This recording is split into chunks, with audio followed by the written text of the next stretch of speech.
Boa noite, irmãos. Vamos continuar aqui nossa meditação em 1 Coríntios, hoje capítulo 15, versículo 51 em diante. Vou estar lendo aqui, Mário. Eis aqui vos digo um mistério. Na verdade, nem todos dormiremos, mas todos seremos transformados. No momento, no abrir e fechar de olhos, ante a última trombeta. Porque a trombeta soará e os mortos ressuscitarão incorruptíveis, e nós seremos transformados. Porque convém que isto que é corruptível se revista da incorruptibilidade, e que isto que é mortal se revista da imortalidade. E quando isto que é corruptível se revestir da incorruptibilidade, e isto que é mortal se revestir da imortalidade, então cumprir-se-á a palavra que está escrita: tragada foi a morte na vitória. Onde está, ó morte, o teu aguilhão? Onde está, ó inferno, a tua vitória? Ora, o aguilhão da morte é o pecado, e a força do pecado é a lei. Mas graças a Deus que nos dá a vitória por nosso Senhor Jesus Cristo. Mário, vou parar aqui que tem outro parágrafo, viu? Aí, se você quiser continuar depois desse assunto.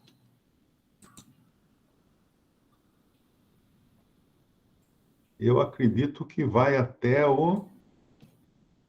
bom, você disse que o capítulo 15 continua no 16. Certo, ele vai falar que no final do capítulo 15, sede firmes e constantes, sempre abundantes na obra do Senhor. Ok. Pronto. Bom, quando eu leio essa passagem aqui, eu me sinto um pouco como um agente secreto, um espião, dos filmes, das novelas de espionagem, novelas de mistério, né? Porque aqui fala, eis que vos digo um mistério, né? O que é um mistério? Um mistério é alguma coisa que não é revelada, que ninguém conhece, a não ser que seja revelada, mas enquanto não é revelado, ninguém conhece, é um segredo. É um segredo. E o mistério aparece várias vezes, né? Quando o Senhor Jesus, nos evangelhos, ele falava com os discípulos, ele já falava do mistério de Deus. Ele falava, em Mateus, ele fala porque a vós é dado conhecer, Mateus 13, 11, a vós vos é dado conhecer os mistérios do reino dos céus, mas a eles não lhes é dado. E depois ele vai repetir a mesma coisa em Marcos, falando do reino de Deus, e em Lucas também. Então, o mistério era algo vedado, algo hermético, que só os iniciados podiam conhecer.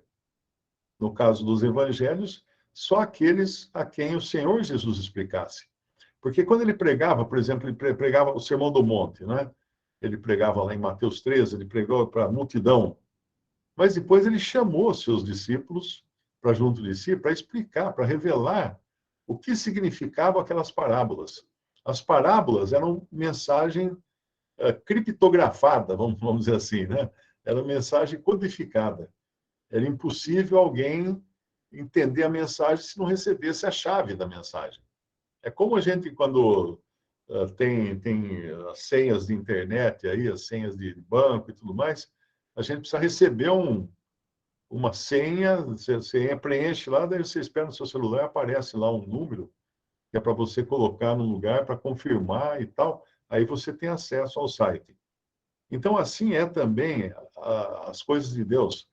Existem mistérios que, que não são revelados a todos, não são revelados aos que não são da família da fé.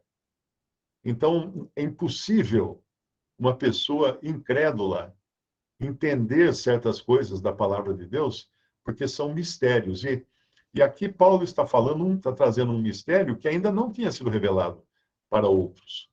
Como ele já tinha falado no mistério da igreja, em Efésios 1:9, ele fala assim: descobrindo-nos o mistério da sua vontade, segundo o beneplácito que propuseram em si mesmo.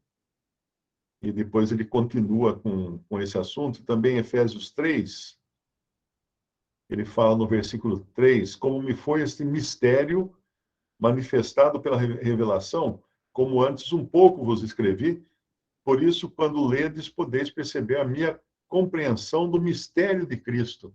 Ele estava falando ali do corpo de Cristo, que foi apresentado na forma do mistério.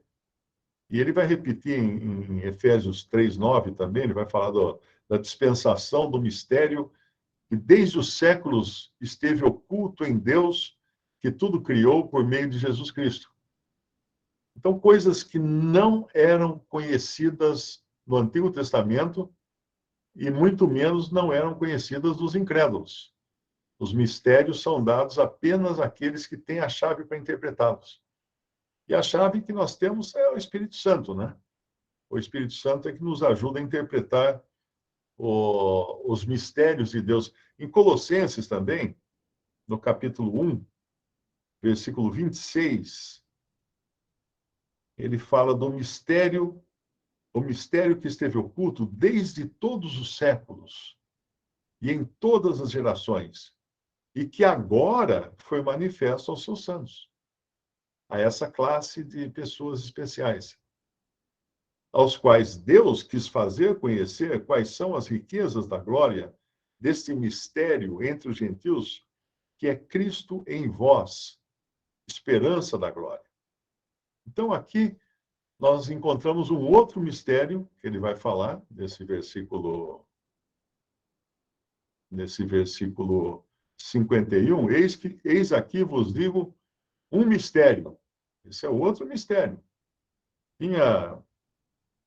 Durante a Segunda Guerra Mundial, os alemães criaram, antes até da Segunda Guerra Mundial, ela é anterior à guerra, uma máquina chamada Enigma. Tem até um filme também, já fizeram várias histórias sobre essa máquina, que era que nem uma máquina de escrever portátil. E, na realidade, o que você escrevia nela, ela codificava e transformava numa mensagem codificada, de letras, números, sei lá o quê.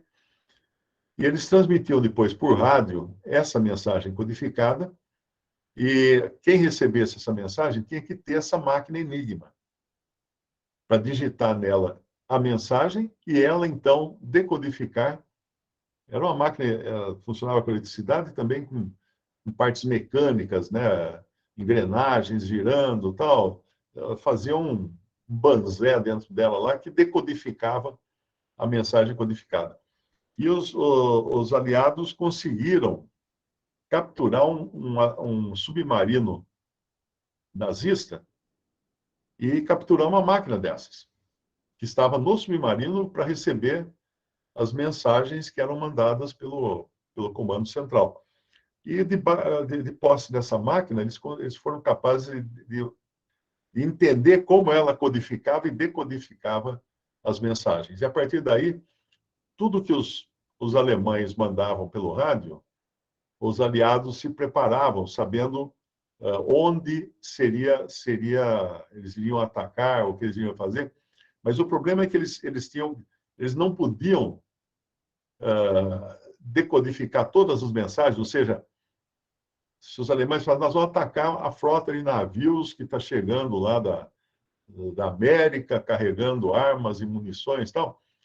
Às vezes eles decodificavam a mensagem, pegavam a mensagem, mas eles não iam lá proteger os navios, porque eles não queriam dar na vista para os alemães que eles estavam decodificando mensagens, que eles estavam sabendo. Então, nem tudo eles pegavam e usavam, nem todas as mensagens eles usavam.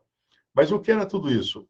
Era codificação e decodificação de mensagens criptografadas para ninguém mais entender, a não ser quem tivesse o mecanismo de entendimento, lá, ou de decodificação, né, que seria essa máquina Enigma. Nós temos a máquina Enigma do céu, né? Nós temos o Espírito Santo e temos a revelação. E quando Paulo fala no versículo 51, 1 Coríntios 15, eis aqui vos digo um mistério. Então, quando Paulo fala aqui no capítulo 15, versículo 51, eis aqui vos digo um mistério, ele está falando de algo que não foi decodificado, não foi entendido por ninguém antes. Ninguém sabia disso antes, era um mistério. Não é que era uma coisa misteriosa, né? Tipo filme de terror, alguma coisa. Não. Era uma coisa codificada, uma coisa que não foi revelada antes, estava sendo revelada agora, e ainda assim as pessoas não iriam entender a menos que tivesse o Espírito Santo e tivesse sabedoria vinda de Deus. Na verdade, nem todos dormiremos, ele fala no versículo, mas todos seremos transformados. É bom entender que no Antigo Testamento, os judeus conheciam a, a ressurreição dos mortos, mas eles não conheciam a ressurreição dentre os mortos. Existe uma diferença. A ressurreição dos mortos, eles sabiam que no final amplo, né, os mortos ressuscitariam, mas não exatamente, pontualmente, em que momento cada tipo de mortos ou cada classe de mortos iria ressuscitar. Eles sabiam que havia ressurreição dos mortos, mas o Senhor trouxe já uma nova coisa, já revelou que haveria a ressurreição dentre os mortos. Ele foi o primeiro a ressuscitar dentre os mortos. O que quer dizer isso? A ressurreição dentre os mortos não é uma ressurreição geral, em que todo mundo ressuscita. Não. Alguns ressuscitam e o restante fica lá na morte. Não ressuscita. Então, o Senhor Jesus foi o primeiro a ressuscitar dentre os mortos. E aqui no nosso capítulo de Coríntios 15, de 1 Coríntios 15, nós vimos muito disso na ressurreição que acontecerá dos salvos dentre os mortos. E aí os outros mortos vão permanecer nas sepulturas por no mínimo mais 1.007 anos, pelo menos, até eles serem ressuscitados para a condenação, não para a salvação. A salvação, repetindo, relembrando, ela ocorre em vida. Depois da morte, não há mais chance de salvação para alguém. Mas isso, como é que fica, então? Você teve oportunidade antes. Por que não creu? Não é? Por que não creu no Evangelho? Por que ficou esperando? Então, a morte põe fim às chances de salvação. Não adianta acender vela para defunto, não adianta fazer reza, fazer novena, fazer missa de sétimo dia, não adianta nada. Pro lado que a árvore cair, ali ela fica. Ela não sai mais dali. Então, um morto não tem salvação se ele não creu no Senhor Jesus Cristo em vida. Alguns talvez fiquem tristes de escutar isso, porque talvez tenham aí um parente, né? Um pai, uma mãe, um amigo, que nunca professou crer em Cristo e morreu. Mas nunca se esqueça de que nós não sabemos quanto tempo leva para uma pessoa morrer, efetivamente morrer, né? A não ser que tenha uma explosão atômica e ela seja transformada em poeira, né? Em questão de segundo. Mas a gente não sabe. Uma pessoa, por exemplo, que tem um AVC e depois fica internada, fica em coma, o que está acontecendo na cabeça dela, a gente não sabe. Mas uma coisa nós podemos ter certeza: Deus é justo, Deus é correto e ninguém será condenado injustamente. Ninguém será condenado injustamente. Isso é bom a gente sempre ter em mente que nós estamos tratando com Deus que é justo em todos os aspectos. Mas aqui o apóstolo Paulo traz um mistério que também era novidade para os próprios cristãos daquela época. Eles não sabiam disso aqui. A revelação, ela foi sendo dada gradualmente no início da igreja. A igreja iniciou, daí eles foram aprendendo e os apóstolos trazendo novas revelações. Na verdade, nem todos dormiremos. O que é nem todos dormiremos? A expressão dormir dormir no Senhor, ela é usada apenas para os salvos. Não é usada para os incrédulos. Os incrédulos não dormem, os incrédulos morrem.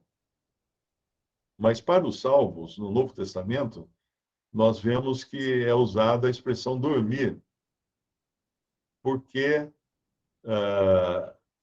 estando ele salvo, não é uma coisa definitiva a morte. E a expressão dormir, ela é restrita ao corpo. Porque uma pessoa, quando morre, ela não perde a sua memória. Ela não fica num coma espiritual. Ela não fica dormindo, uma bela adormecida, né? Não, ela fica acordada. O corpo dela fica dormindo. E todo mundo aqui já foi em velório, onde sempre tem alguém que chega e fala assim, parece que está dormindo, né? Fala do cadáver. Porque parece que está dormindo. Mas isso é o corpo. O corpo fica dormindo. O espírito e a alma estão perfeitamente acordados, porque senão você teria algumas situações estranhas, né? Tipo aquela em que o pai Abraão, que ali simbolizando Deus, aparece para o rico, estando Lázaro junto ao pai Abraão, e tem uma conversa, leva um maior papo com o rico. O rico leva o maior papo com o pai Abraão, né? A gente vê ali, e faz perguntas, quer que mande Lázaro para a casa dos irmãos dele para avisá-los. O rico está achando que ainda é patrão, né? Tá vendo? Ele quer mandar Lázaro. Manda Lázaro lá avisar meus irmãos. Ele não percebeu ainda que ele morreu, né? Não é mais patrão de coisa nenhuma. Mas eles estão conversando. Então, a menos que estejam falando dormindo, o que não é o caso, não há falta de consciência depois da morte. Eles estão muito conscientes ali conversando. E o próprio Senhor, quando perdoa aquele malfeitor na cruz, e o malfeitor fala: lembra-te de mim quando entrares no teu reino. Alguém poderia pensar assim: bom, então o malfeitor vai morrer, vai ficar dormindo até Cristo voltar para reinar, não é? Não. Porque a resposta que o Senhor dá para ele não é: hoje mesmo estarás no meu reino. Não. O Senhor responde para ele: hoje mesmo estarás comigo. Onde? No paraíso. No paraíso. Dormindo? De maneira nenhuma, nem em sonho. Nem em sonho. Dormindo nada. Porque ele receberia uma promessa de hoje estar comigo no paraíso, que o Senhor fala para ele, né? Que ele estaria com o Senhor no paraíso naquele mesmo dia, para ficar dormindo no paraíso. Não é? Não, Senhor. Veja que o Senhor Jesus não está dormindo. O Senhor, quando morreu na cruz, ele ficou 3 dias no Hades, que é a condição de morte. Hades não é um lugar, mas é uma condição de desencarnado. E o espírito e a alma separados do corpo. Mas ele ressuscitou em seguida. Mas nesses 3 dias que ele estava em Hades, né, em condição de Hades, ele já tinha se encontrado com o malfeitor. Porque no primeiro dia ele já tinha se encontrado. Porque ele falou: hoje mesmo estará comigo no paraíso. Então ele já estava, o Senhor Jesus, no paraíso, em espírito e alma. O malfeitor que morreu na cruz, o seu espírito e a sua alma subiram para o paraíso, encontraram-se com o Senhor Jesus lá. 3 dias depois, o espírito do Senhor voltou à terra para ocupar o seu corpo ressuscitado. E aí ele saiu da tumba ressuscitado, com espírito, alma e corpo. Aí completo, né? E alguns ainda pensam: mas por que a gente vai precisar ressuscitar se já vai estar no céu? Porque estaremos incompletos no céu. Deus não criou o homem espírito e alma. Deus criou o ser humano espírito, alma e corpo. E hoje existe no céu um homem espírito, alma e corpo. O Senhor Jesus, ele é o protótipo da nova criação. E como ele é, nós seremos também. Então, se faltasse o corpo, não estaríamos sendo como o Senhor Jesus é hoje no céu. Então, na verdade, nem todos dormiremos, mas todos seremos transformados. Os judeus não tinham essa revelação, não conheciam isso. Eles achavam que todos tinham que morrer para depois ressuscitar.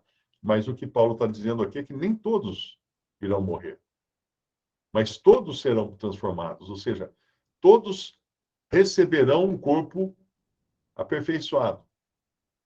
Alguns depois da morte, outros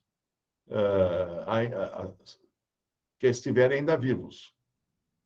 Aí ele vai, isso aqui ele se refere também lá em 1 Tessalonicenses, a gente pode abrir lá, capítulo 4,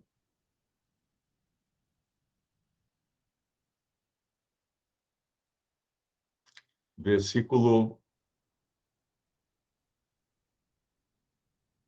13. Aqui ele usa mais uma vez o verbo dormir para se referir aos santos que já haviam partido. Não quero, porém, irmãos, que sejais ignorantes acerca dos que já dormem, para que não vos entristeçais como os demais, que não têm esperança. Porque se cremos que Jesus morreu e ressuscitou, assim também aos que em Jesus dormem, Deus os tornará a trazer com ele. Dizemos-vos, pois, isto pela palavra do Senhor, que nós, os que ficarmos vivos para a vinda do Senhor, não precederemos os que dormem. Porque o mesmo Senhor descerá do céu com alarido e com voz de arcanjo e com a trombeta de Deus, e os que morreram em Cristo ressuscitarão primeiro. Depois nós, os que ficarmos vivos, seremos arrebatados juntamente com eles nas nuvens, a encontrar o Senhor nos ares. E assim estaremos sempre com o Senhor. Portanto, consolai-vos uns aos outros com essas palavras. Isso aqui nos fala da ressurreição dos mortos salvos, não de todos os mortos. Não de todos os mortos.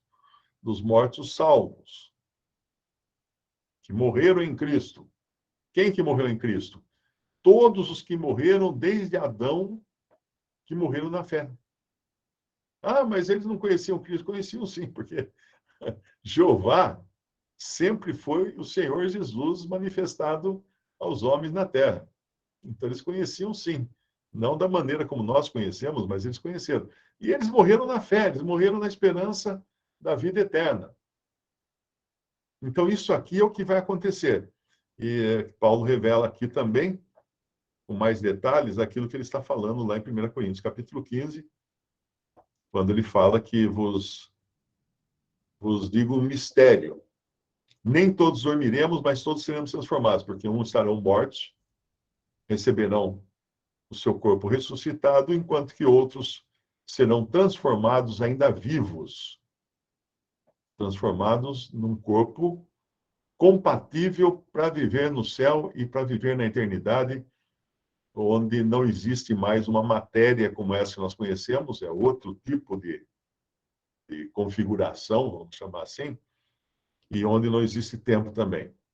Aí ele diz como vai acontecer isso, quanto vai demorar esse processo de todos ressuscitarem, todos os salvos, né?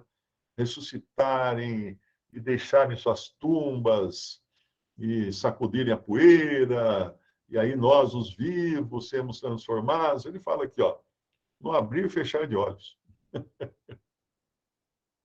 No abrir, num momento. Na realidade, eu acredito que a tradução correta aqui seria num fechar e abrir de olhos, né? Porque os vivos vão fechar os olhos e abrir de novo, e quando abrirem de novo, vão ver o quê? O Senhor. Essa é a coisa. Agora, vai explicar isso para o incrédulo? Ele não vai entender, porque ele não crê. Ele não crê, vai continuar sendo para ele uma coisa hermética. Ele precisa da máquina lá, da enigma, a enigma celestial, para poder destrinchar aqui esse código que ele não consegue. Num momento, no abrir e fechar de olhos, ante a última trombeta, porque a trombeta soará, e os mortos ressuscitarão incorruptíveis e nós seremos transformados. Agora vem uma coisa aqui, que muita gente retruca, né? Ah, mas isso aí Isso é lá em Apocalipse, né? Não, de jeito nenhum. Ah, mas é lá, a última trombeta está lá, né? A trombeta que o anjo toca lá em Apocalipse, pois é. Lá é a trombeta que o anjo toca. É a trombeta do anjo. Essa aqui é a trombeta de Deus. É outra trombeta. Vamos abrir de novo em 1 Tessalonicenses, capítulo 4,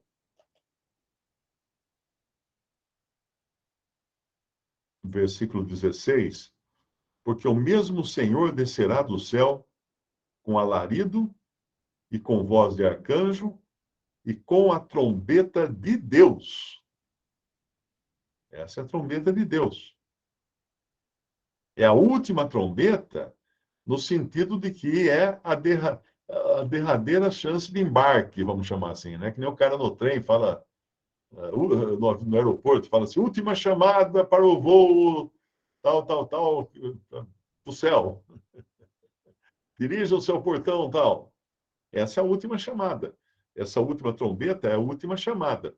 Mas a trombeta de Apocalipse é outra história, não tem nada a ver com essa trombeta aqui, não. A gente vai lá em Apocalipse capítulo 11, versículo 15, o anjo diz assim, e tocou o sétimo anjo, é a sétima trombeta que ele toca.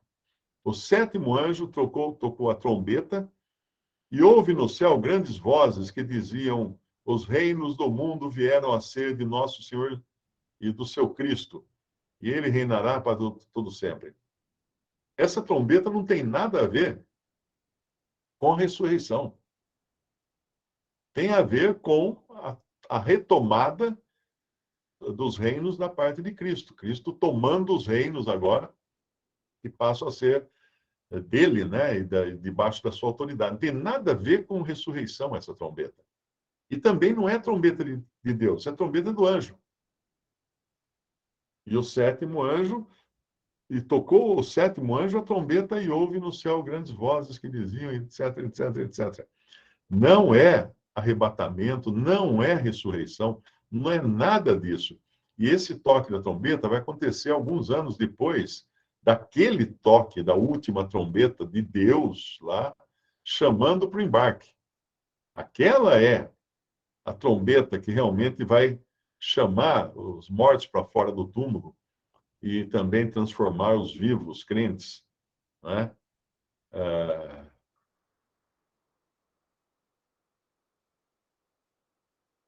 Tem mais trombetas também, né? Tem uma trombeta em Mateus 24, 31, fala: E ele enviará os seus anjos com rijo clamor de trombeta, os quais ajuntarão os seus escolhidos desde os quatro ventos, de uma a outra extremidade dos céus. Está em Mateus 24, 31. Então, é outra trombeta tocando com outra finalidade. Então, é preciso entender isso daí, que quando nós falamos do arrebatamento, é outro departamento, é outra coisa. Isso está lá em 1 Coríntios 15, 52, não é? Num momento, num abrir e fechar de olhos, ante a última trombeta, porque a trombeta soará, e os mortos ressuscitarão incorruptíveis e nós seremos transformados.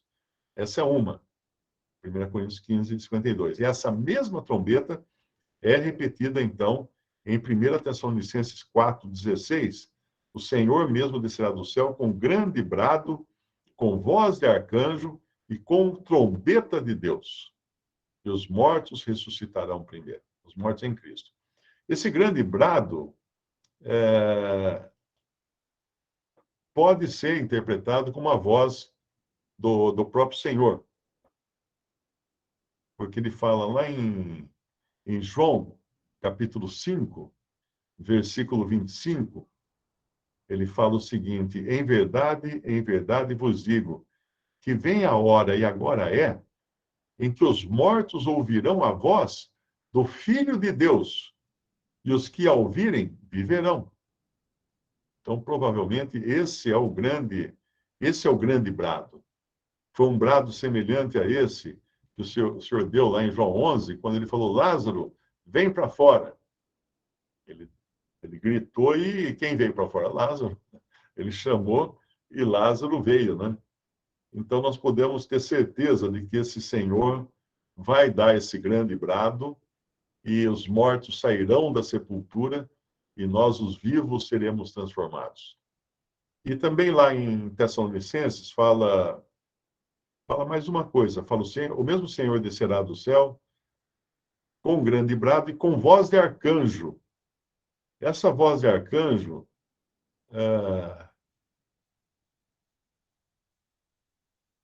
eu não sei exatamente de que arcanjo que ele está falando aqui, mas alguém sugeriu que seja o chamado para a ressurreição dos santos do Antigo Testamento. Porque Deus usava os anjos como mensageiros para o seu povo no Antigo Testamento. Então, provavelmente, essa voz de arcanjo tem a ver com o chamado dos que são do Antigo Testamento. E, finalmente, a trombeta de Deus, né? É aquela para nós sairmos do nosso estado, desse estado lamentável em que estamos, e sermos transformados para subir com o Senhor. Mas o ponto que eu quero deixar muito claro aqui é que essa trombeta de Deus não é a sétima trombeta do anjo, hein? Não pode fazer confusão, porque é que você vai numa loja de departamentos e fala assim, ó, eu quero calçados. Ah, sobe aquela escada rolante, pega o elevador, vai até o 20º andar, lá. Aí eu chego lá no 20º andar, só tem calçado de criança. Eu não especifiquei que calçados que é. Então é bom entender que existe essa diferença, essa distinção entre uma trombeta que é para chamar os santos mortos para a ressurreição e transformar os santos vivos, e vai existir uma trombeta lá em Apocalipse, mais à frente, que será para restituir os reinos da terra para o nosso Senhor. Mas vamos voltar aqui então ao nosso. Deixa eu achar de novo a minha tela aqui.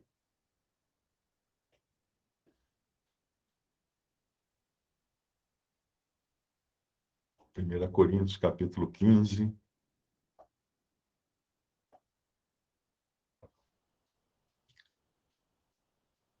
No versículo 53, 1 Coríntios 15, 53, porque convém que isto que é corruptível se revista na incorruptibilidade. E isto que é mortal se revista da imortalidade. Aqui, talvez, ele esteja falando das duas classes de pessoas que serão resgatadas nessa ocasião. Primeiramente, os mortos em Cristo, né, os que dormiram em Cristo, com seus corpos já corrompidos, já apodrecidos. Então, aquilo que é corruptível vai se revestir da incorruptibilidade. E vai chamar os vivos também, que estão ainda nos seus corpos, porém mortais, para sejam revestidos da imortalidade. Então, provavelmente, essas duas classes aqui estejam sendo mencionadas aqui nesse versículo 54. Então cumprir-se-á a palavra que está escrita: tragada foi a morte na vitória. A morte perdeu o jogo. Perdeu o jogo pela vitória. Aqueles que o Senhor vai tirar, o Senhor virá para tirar vitorioso os mortos das suas sepulturas e transformar os vivos. Isso vai ser uma vitória do Senhor sobre a morte. Ninguém jamais podia imaginar que haveria uma solução para a morte. Os homens estão tentando aí de todo jeito, né?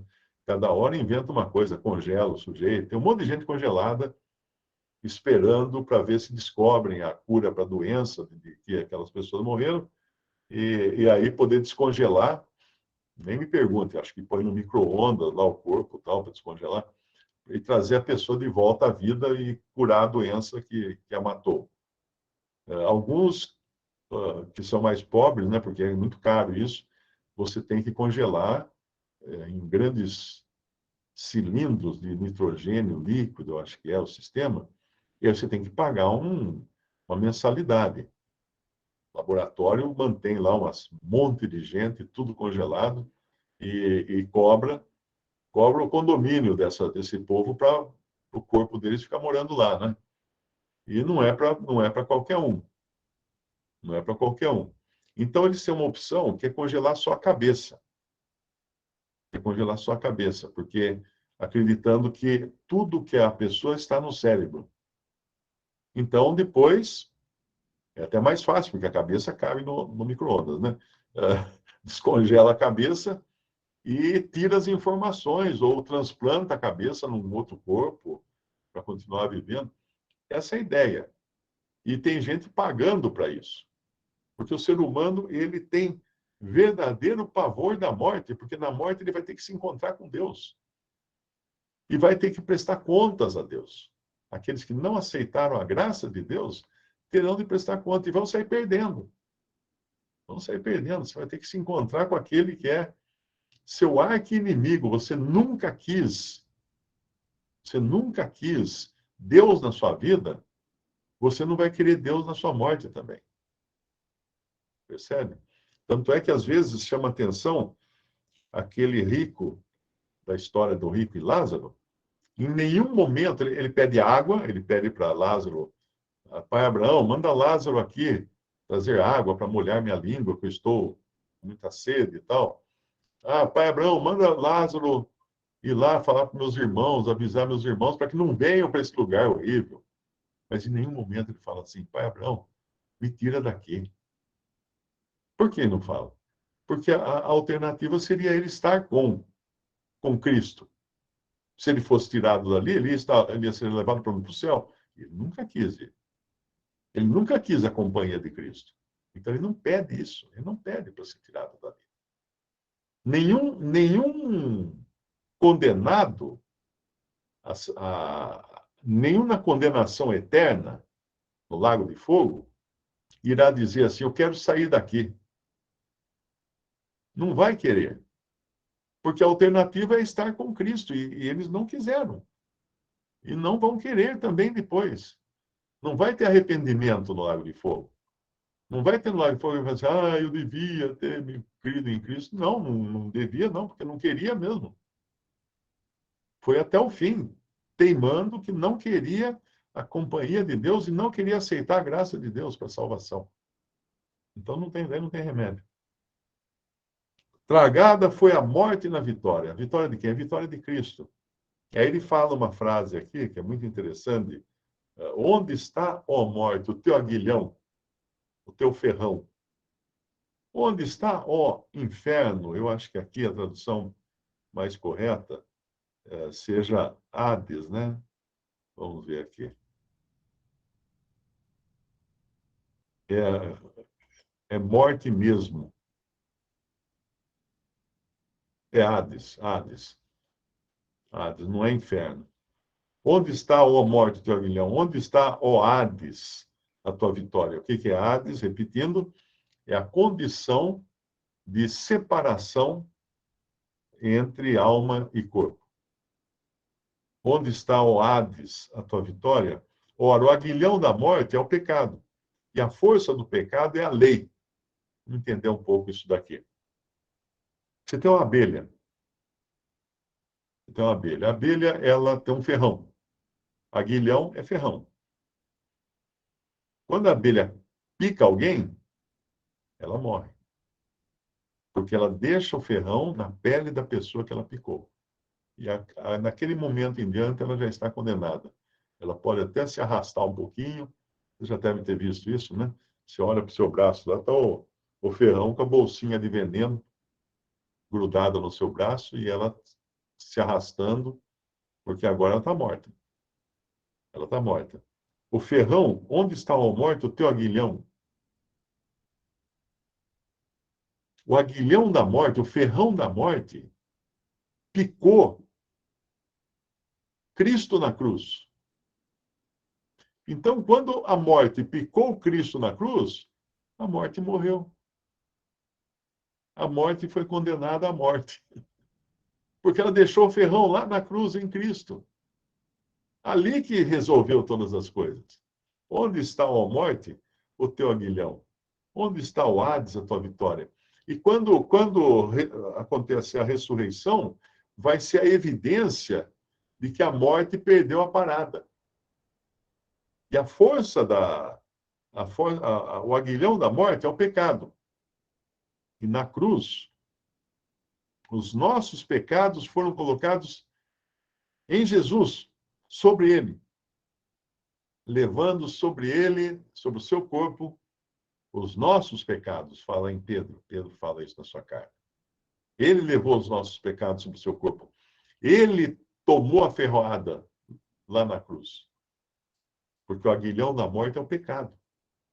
O pecado picou o Senhor na cruz. Não que ele tivesse pecado, os nossos pecados. Os nossos pecados foram colocados nele lá. A ferroada que ele tomou foi dos nossos pecados. Agora, a força do pecado é a lei. Ora, uma pessoa que peca, se ela não confessa o seu pecado, a lei a condena. Por isso que ela vive em constante pavor, pavor de Deus, porque sabe que vai ter uma condenação.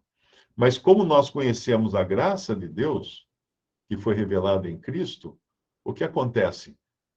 Nós confessamos os nossos pecados e Ele é fiel e justo para perdoar os nossos pecados e nos purificar de toda injustiça. Então, a lei não tem poder sobre nós, porque nós somos perdoados já de todos os nossos pecados. A lei só podia condenar. A lei não podia salvar ninguém. Os mandamentos não podiam fazer nada para uma pessoa, apenas condenar. Graças a Deus que nos dá a vitória por nosso Senhor Jesus Cristo. Ele termina dizendo no versículo 57, né? Graças a Deus que nos dá a vitória, não porque fomos bons, porque vivemos uma vida santa, justa, honesta, perseverantes aqui nesse mundo, não. Por nosso Senhor Jesus Cristo. Como é maravilhoso que tudo vai culminar em Cristo. Se existe uma salvação, essa salvação foi graças a Ele, tomando a ferroada na cruz dos nossos pecados, mas também a própria morte, coitadinha da morte. Perdeu o ferrão. Perdeu o ferrão porque com a ressurreição, a morte é anulada. Não tem mais efeito nenhum mais a morte. E nós estávamos com medo da morte. Podemos até ler esse versículo.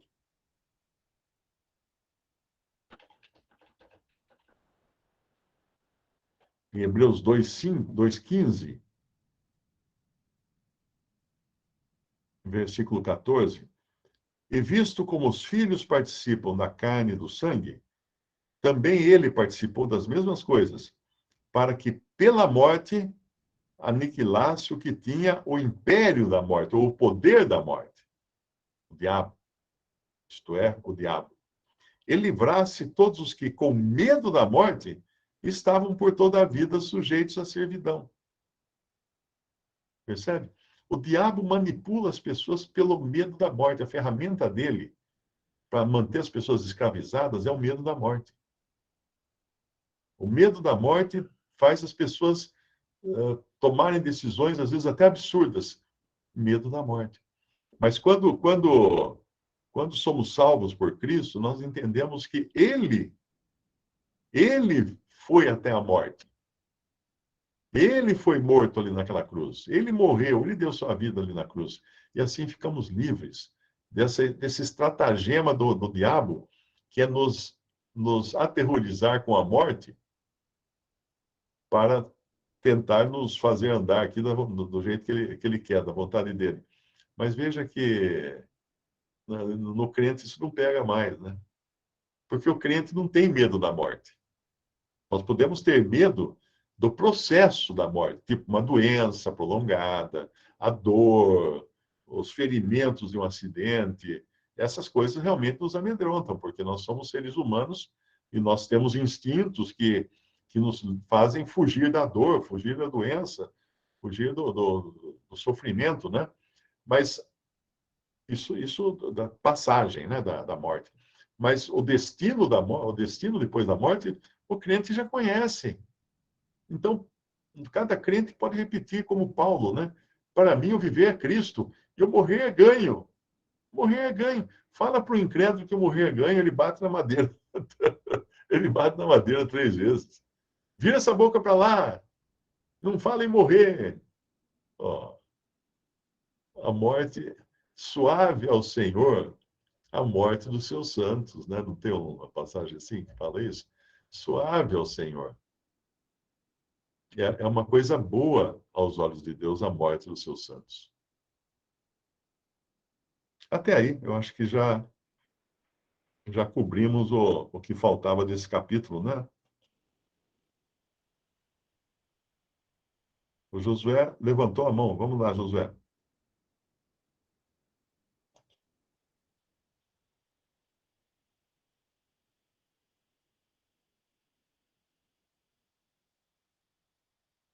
O irmão falou sobre o arcanjo que acompanhará Cristo na sua descida do céu, que era uma voz. O líder do exército de Deus não seria Miguel, como está em Daniel 10, versículos 13 e 21, Judas 1, 9, Apocalipse 12, de 7 e 9. Eu confesso para você que eu não sei, José Milton. Teria que pedir ajuda dos universitários. Eu realmente não sei.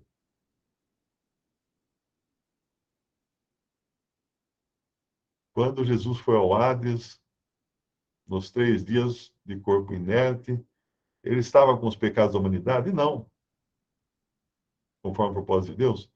Então, esses dias ele se encontrava na parte do Hades, que é morte. Não, peraí, ó. Hades é uma condição, não é um lugar. Esqueça a ideia de Hades como uma caverna escura de pessoas sofrendo, não. Hades é uma condição. Uma pessoa que perdeu o seu corpo está na condição de Hades agora, está desencarnada. Troca a palavra Hades por desencarnado, que você vai entender. Certa vez eu ouvi que Satanás no Hades não aguentava a luz do Senhor. Não, Satanás não está no Hades, porque ele não morreu, Satanás. Ele não morre, ele é um anjo. Ele é um anjo. Ele vai ser lançado no lago de fogo. Mas nunca me disseram onde em Apocalipse isso está. Depende da Bíblia que você vê. Responderam, pois nem todos os livros estão ali. Evangelhos apócrifos não lê. Essa é sempre a mesma conversa, né? Essa parte não tem na Bíblia porque o Papa não deixou incluir. É sempre essa conversa. Mas esqueça, tem um livrinho, você vai encontrar no site da Verdades Vivas e também no site Acervo Digital Cristão, chamado o Estado Intermediário, acho que é. Acho que é Estado Intermediário. A morte e o Estado Intermediário. Eu acho que é isso. Vou escrever aqui.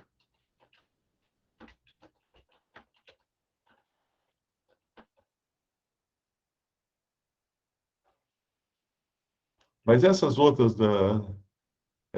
questões aí do arcanjo, de Daniel, de Judas, de Apocalipse e tal, eu sugiro que você pergunte para outros irmãos que conhecem melhor a Bíblia do que eu. Piscinato, Lineu, Lemão, eles conhecem melhor do que eu a Bíblia.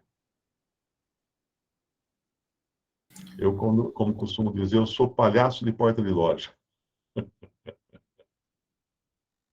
Um pouco acima, Mário, Josélia tinha feito a pergunta também. Josélia. Então, só os que morreram em Cristo Jesus, mas quem morreu sem Cristo, esses não serão transformados. Exatamente. Quem morreu em Cristo, desde o começo do mundo, esses serão ressuscitados. Transformados são os que estiverem vivos. Os que morreram serão ressuscitados. Seus corpos serão ressuscitados, mas só os que morreram em Cristo. Aí, coisa é assim, acontece, o senhor vem chamar a sua igreja, não desce até a terra, fica nas nuvens, né? O encontro é nas nuvens. Os mortos em Cristo ressuscitam com seus corpos, sobem para se encontrar com o Senhor nos ares, e em seguida nós os vivos. Claro que tudo isso é num piscar de olhos. Nós, os que estivermos vivos, somos transformados e subimos para encontrar o Senhor nos ares. Os cemitérios continuam lá, com todo mundo que morreu, todos os corpos dos que morreram, continuam lá. E os espíritos dos que morreram sem Cristo continuam no Hades, na morte, já sofrendo como sofria o rico da história do rico e Lázaro. Já estão lá, sofrendo. O que vai acontecer é que quando o tempo todo, todas essas coisas que vão acontecer se passarem, os 1000 anos do reinado de Cristo na Terra, no final de tudo isso, o Senhor Jesus vem, se assenta no seu grande trono branco, e todos os corpos dos que morreram são ressuscitados, são devolvidos à vida, né? Para esses todos enfrentarem a condenação. O juízo final, não tem a palavra juízo final, mas a gente costuma chamar isso, que é o grande trono branco de Cristo, não será um momento de salvação. Ninguém vai sair salvo dali. Ali é para lavrar a sentença. É tipo num tribunal, fala assim, ó, você vai ser condenado a 30 anos, você a 20 anos, você a 10 anos, se bem que a condenação é eterna para todos, né? Para todos. Então, quem morreu sem Cristo não tem chance. Mas foi avisado, né? Não faltou aviso.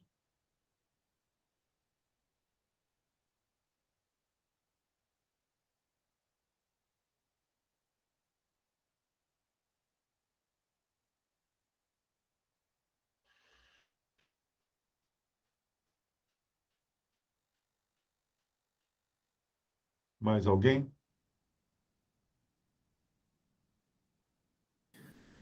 Parece, Mário. Deixa eu ver aqui. Aí, Ah, Mário. Leones. Leones, irmãos, os que morreram em Cristo, tipo Abel, entenderão todas as dispensações no fim. Aí as pessoas estarão ressuscitadas, né? Elas estarão com, como fala lá em 1 Coríntios, capítulo 13. Vamos lá, 1 Coríntios, capítulo 13. No final,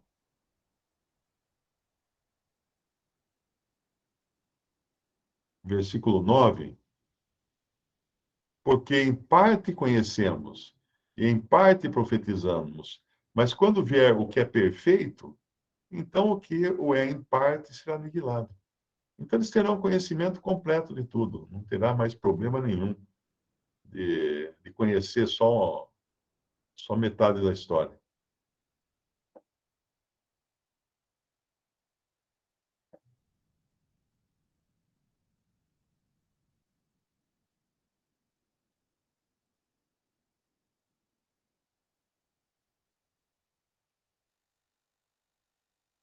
Mas pensa sempre assim, estar na presença de Cristo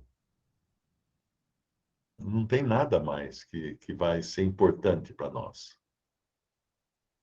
Ah, mas eu queria saber dos dinossauros. Será que quando eu chegar lá, eu vou entender como que os dinossauros desapareceram, ou não sei o quê? Você não vai nem querer. Se alguém chegar e falar assim, ó, tenho aqui, eu descobri como é que os dinossauros... Vai. Eu estou olhando para Cristo. Eu estou ocupado com a beleza dele, com a formosura dele. Não quero saber mais nada.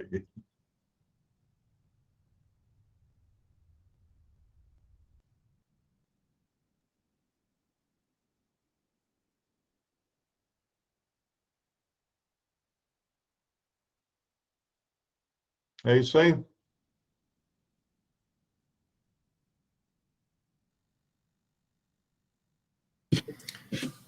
Pronto, Mário, acredito que até aqui já deu.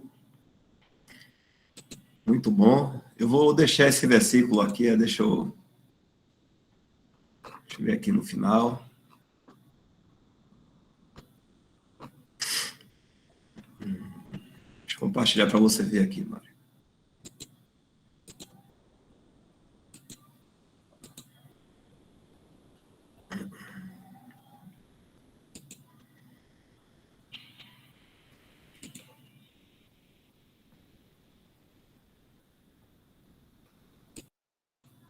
Está desligado seu microfone. Começamos, então, do versículo Isso, aí 58. já. 1 E Coríntios aí vai 15, para o 16, 58. não é isso mesmo? Isso, aí a gente entra no capítulo 16. Pronto. Muito bom. Agora, esse versículo 58 me parece uma conclusão de tudo que foi falado aí no versículo 15, no capítulo 15, né? Tipo, ele fechando com chave de ouro, a gente sabendo de todas essas coisas aí, né? E ele fecha com chave de ouro aí, dizendo, meus irmãos, agora seja, né, abundante na obra do Senhor, sabendo que o vosso trabalho não é vão, ou seja, depois de tanto trabalho aqui, tanta, né, vamos dizer assim, trabalho, vamos dizer assim, a gente sabe que temos um descanso, esse descanso está garantido, mesmo que seja a gente ainda morrendo aqui, ou quando o Senhor vier e nos transformar. Acho que é uma chave de ouro isso aí, né, desse capítulo aí. Exatamente. Eu acho que a gente pode considerar isso aí mesmo, porque completou, né, a história toda.